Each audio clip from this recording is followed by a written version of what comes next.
Well guys, today here we are mixing brand new and used components to build the best performing and the best looking 800 euros gaming PC that will also allow you to do streaming, productivity and just heavy graphic work. Let's go over the components. We have it separated in basically what's brand new and what's used. So purely brand new, we're getting the case, the MC mug from MarsGaming, 50 bucks for an RGB case that looks this good, and yes, the design maybe reminds me a bit of some Cooler Master models, but hey, it's nice. A 120mm all-in-one water cooler, which people don't really like, is the ML1 120, it costs 45 bucks. And even though 120mm all-in-one coolers don't have a good name, it will be plenty to cool the CPU we have, which is an i7-12700, and now we have gotten the combo i7-12700, motherboard B660. You don't need a Z-series motherboard for this CPU, plus 16 gigs of RAM. You can also get 32, RAM is very cheap. And we got all of this for just around 250 to 280 euros, so very good deal over here as well. Now, the GPU has also run a few hours, but it's basically brand new. And it's an MSI Ventus RTX 4060 Ti. It's actually the same we use in the build. Don't buy an RTX 4060 Ti gaming PC, which I detail why I don't recommend you buy this card brand new, but it's actually a good card used. So if you want to go check that video as well. We have then gotten a good power supply, but an older one used, a Cooler Master power supply. That's because this build will draw a combined total of roughly 300 watts under full load. You might be wondering, how is that possible? Well, it's because we're going to be tuning it and undervolting it properly, so it's going to be super power efficient. Then we've gotten a brand new 7000 megabytes per second Lexar NVMe drive. This one, again, they're cheap nowadays. And we're also getting some Asia Horse sleeved cable extensions. Now, these are just for aesthetic. You obviously don't need them. For around 20 to 30 bucks, you can buy a kit. So this is what we're working with. I say we get started and get building. Now, if you want to get the best deals for this i7 and motherboard, the best thing is to buy a combo. This is why the CPU is already mounted, by the way, and we're now going to be installing the RAM. Now, to complete what's on the motherboard, let's install the M.2 as well. As you can see, the motherboard was never used. It was just sold as used.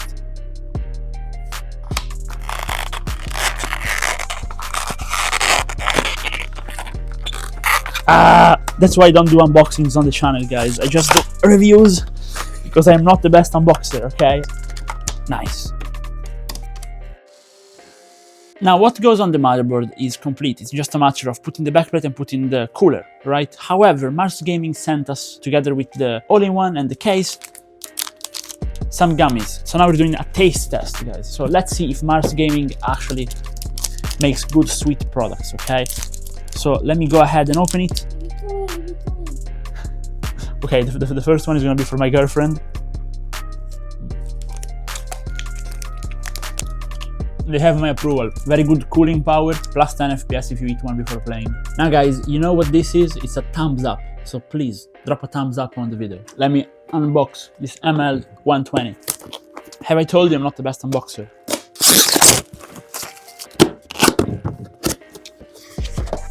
It does look very nice, to be fair. Small package, great things.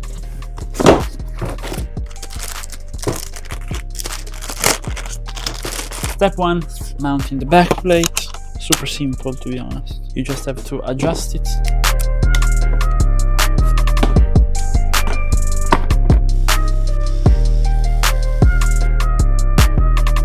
There we go. Now you might be wondering, is this paste good? I have no idea. We'll see.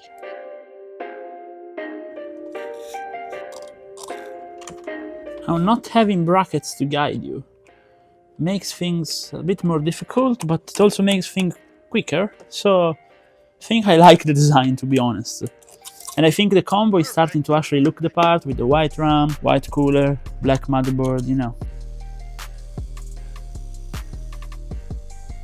Okay, so since on the Prime series they often relocate the CPU fan over here, we are cable managing the cable of the pump under everything, and now we are also doing one of these to reduce cable clutter, and then we are plugging it into the CPU fan option, and now we are just hiding it all the way under the heatsink, so nobody's gonna know. Let's install the fan. Now this is gonna be an outtake radiator, and I'm gonna show you guys that even an outtake 120 is going to be perfectly fine to handle this i7 if set properly.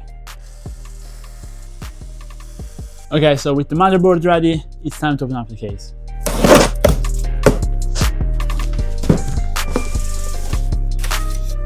Get ready. It's actually really nice. Now, first impression, the magnetic dust filter is great.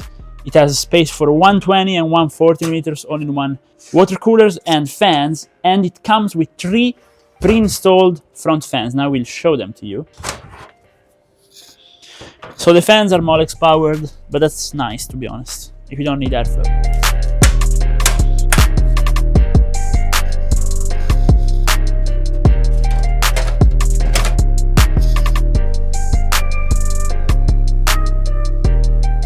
Now, as you can see, they sell you the case with 3 fans on the front, no fan on the back. That is because low-key they want you to buy a 120mm all-in-one water cooler, and a matter of fact, they even show it to you in the commercial, because they really recommend this pairing. And actually with this 120, you can also cover easily a Ryzen 5 5600 or like basically anything on the market except for high-end K-series CPUs, to be honest. So let's mount it.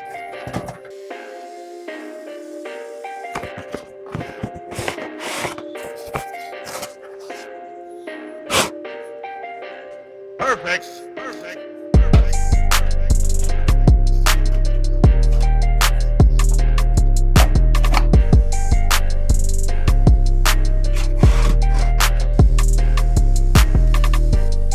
Okay, so now it's just a matter of using those cute extensions to make the whole thing look nice, do some cable management, and then we will come back with the build finished.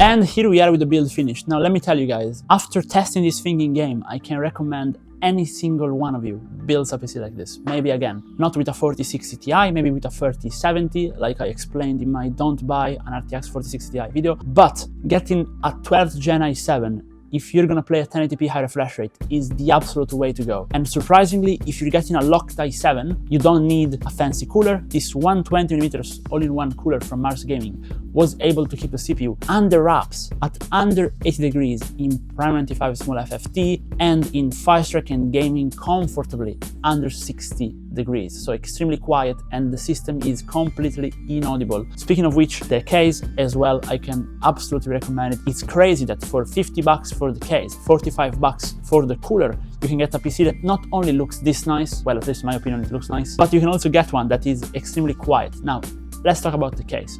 It comes without a fan on the back, so they basically want you to install a 120mm on the back, basically either that or a 240 on top. The fans obviously are not controllable, so they don't even have addressable RGB, they are just RGB, and the airflow is not the best. However, it's more than enough for this build, because even the GPU was staying under 65 degrees at all times, and we are talking absolutely at all time. In Firestrike under full load, we did a massive Firestrike score where the graphics and physics score was pretty much the same, so extremely balanced, and that means that this PC would be great for 3D modeling, productivity, CAD, etc. So that's nice. You can also stream on it because of the RT cores on the 40 series card, which do help out quite a bit with streaming. Now, gaming performance. In Apex, we were testing it, and we were locking out 300 FPS at all times with competitive settings, which is absolutely insane, 1080p. For Fortnite, again, obviously you can do over 300, there's no point in talking about it, the gameplay is boring anyways. And even in Warzone, you can do 144Hz gaming easily, you can actually push it a bit higher as well.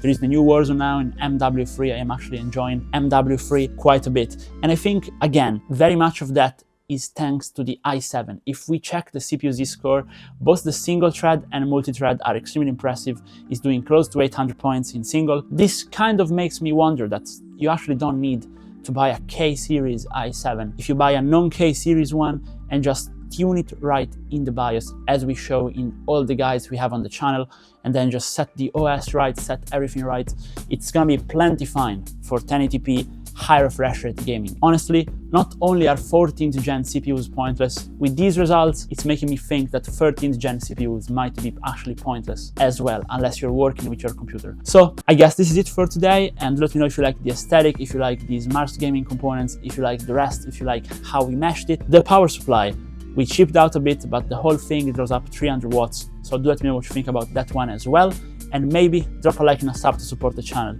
See you in the next one, guys. Bye.